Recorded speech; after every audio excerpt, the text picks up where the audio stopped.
Olá, meu irmão, paz e bem para você. Meu nome é Stephanie Ornes, estamos aqui em mais um encontro, 10 minutos de fé. Vamos orar, vamos pedir a vinda do Espírito Santo para que ele venha nos iluminar. Em nome do Pai, do Filho e do Espírito Santo. Vinde, Espírito Santo, e enchei os corações dos vossos fiéis, e acendei neles o fogo do vosso amor. Enviai, Senhor, o vosso Espírito, e tudo será criado, e renovareis a face da terra. Oremos. Ó Deus, que instruísse os corações dos vossos fiéis, com a luz do Espírito Santo, fazei que apreciemos retamente todas as coisas segundo o mesmo Espírito e gozemos sempre de suas consolações por Cristo nosso Senhor. Que Nossa Senhora Imaculada Conceição interceda por nós, para que tudo que viemos fazer comece e termine no Cristo. Em nome do Pai, do Filho e do Espírito Santo. Meu amado irmão, minha amada irmã, eu quero desde já convidar você a rever os nossos encontros anteriores, onde estamos trabalhando um pouquinho sobre essa realidade, né? Fé e razão, pensar a fé. E a gente vem nesse decorrer dessa nossa conversa falando sobre algumas coisas que às vezes se tornam complexas e complicadas, não é? Algumas perguntas que nos são feitas por alguém que tem uma fé diferente da nossa. Mas, especialmente hoje, e quero dedicar alguns desses encontros para falar daquela por quem temos uma hiperdolia. A palavra é essa, Stephanie. Eu dizia nos nossos encontros, uma veneração absoluta. Isso mesmo, a Virgem Maria, a Santa Mãe de Deus, aquela que para nós católicos é objeto de uma veneração absoluta. E eu queria, neste encontro, falar um pouquinho sobre Nossa Senhora nas Sagradas Escrituras. Sempre recordando, para nós, a Bíblia Sagrada não é o único instrumento de fé. Nós temos três, a Sagrada Tradição, a Sagrada Escritura e o Sagrado Magistério.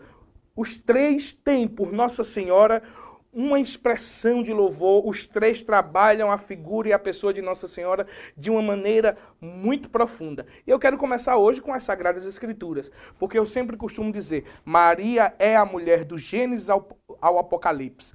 As Sagradas Escrituras, ela é cristocêntrica, ou seja, o que é isso? Jesus é o centro das Sagradas Escrituras. Do Gênesis ao Apocalipse, a igreja tem, as Sagradas Escrituras têm Jesus como centro, ou seja, toda a Escritura converge em torno de Jesus Cristo. Por isso que Maria, Nossa Senhora, ela é uma figura importantíssima no Gênesis. A primeira citação que o Gênesis faz sobre Nossa Senhora de forma profética está lá em Gênesis capítulo 3, no versículo 15, onde diz que haveria inimizade. Deus disse, olha, porém inimizade entre ti e a mulher, entre a sua descendência e a dela. Ela te ferirá a cabeça e tu lhe ferirás o calcanhar. Ali está Maria, como a mulher, aquela mulher que lá em Isaías capítulo 7, versículo 14, diz assim, a virgem conceberá.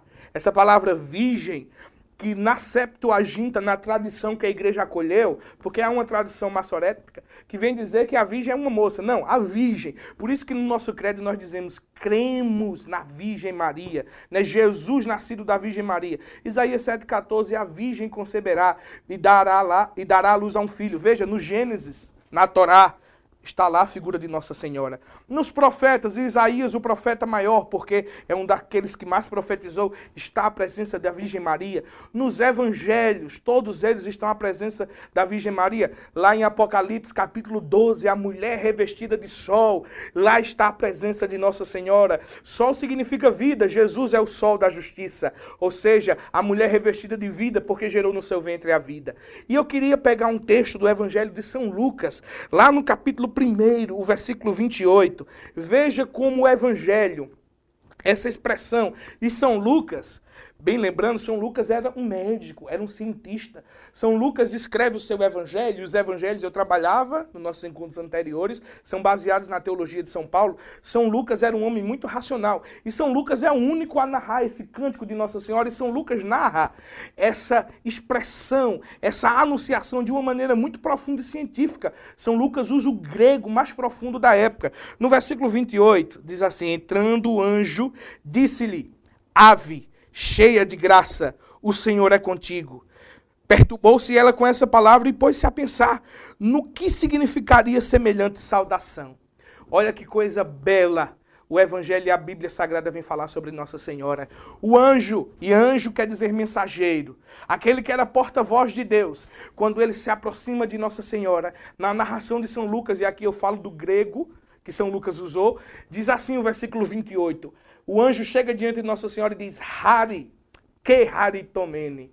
O que quer dizer isso? No grego, Hari é uma expressão de louvor. Aquilo que traduzido para o latim, para a Vulgata Latina, ave. Essa expressão que significa louvor. Aquilo que os imperadores, as pessoas se dirigiam aos imperadores, quando César passava, as pessoas diziam ave César. Era uma expressão de louvor. O anjo, quando chega diante de Nossa Senhora, ele cumprimenta ela como se cumprimenta alguém de uma suma importância. O anjo diz, Hari, que haritomene. Se você vai ler em toda a Bíblia Sagrada, anjo não cumprimenta ninguém.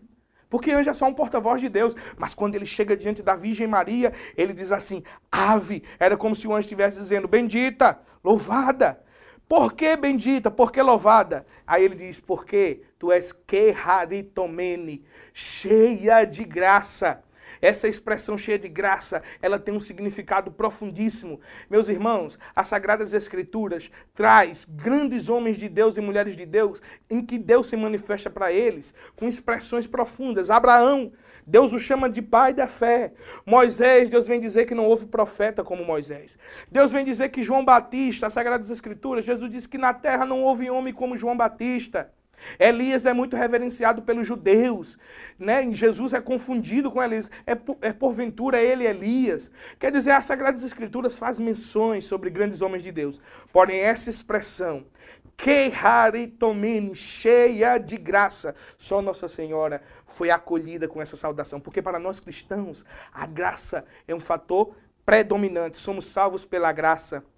Ou seja, é pela graça, aquilo que São Paulo diz, a graça de Deus se manifestou. Ele escrevendo a Tito, trazendo salvação aos homens. Ou seja, Jesus é a graça de Deus manifestada. Então, para nós somos salvos pela graça, somos alcançados pela graça, somos justificados pela graça. A graça traz a nova aliança. E o anjo vem dizer que Nossa Senhora é cheia da graça. Eu sempre digo, Nossa Senhora, antes mesmo de ter um contato com o Espírito Santo, de ser fecundada pelo Espírito, o anjo diz, tu já era cheia de graça. Daí nós já podemos pensar que essa graça atuou nela, mesmo no seu nascimento. Por isso que a gente diz que ela foi concebida sem pecado original, porque essa graça já estava sobre ela, antes mesmo dela receber o Espírito Santo e ficar grávida do Senhor Jesus. Posteriormente, Nossa Senhora vai ser chamada de Theotokos, portadora da graça, portadora de Deus, aquela que, cheia da graça, foi envolvida pelo Espírito e no seu ventre gerou o Emanuel. Essa palavra aqui também no grego, em dentro, manos, barro, humus, seres humanos, el, Deus encarnado no barro, o verbo que se fez carne, ou seja, a Eucaristia, Nossa Senhora, ela é o sacrário primeiro, né? Eucaristia, o pão que se transubstancia no corpo e sangue de Cristo, o pão e o vinho. Ou seja, Jesus que se encarna no ventre de Maria. Na Santa Eucaristia nós comungamos Jesus, corpo, sangue, alma e divindade. Nossa Senhora, ela recebeu Jesus, ou seja, ela gerou a Eucaristia no seu ventre. O primeiro milagre eucarístico, eu costumo dizer, a primeira manifestação do verbo que se encarna, se deu no ventre de Maria. Olha, essa mulher cheia de graça, ela só poderia ter, nós que somos cristãos, nós que temos Jesus como Deus da nossa vida, nós só poderíamos, como um anjo, também dizer o que nós dizemos todas as vezes que chegamos diante de Nossa Senhora. Ave cheia de graça. Olha, meus irmãos, nós estamos só repetindo aquilo que Deus mandou o anjo dizer. Nós estamos somente proclamando o que está nas Sagradas Escrituras. Nós estamos rezando como o anjo rezou diante de Nossa Senhora.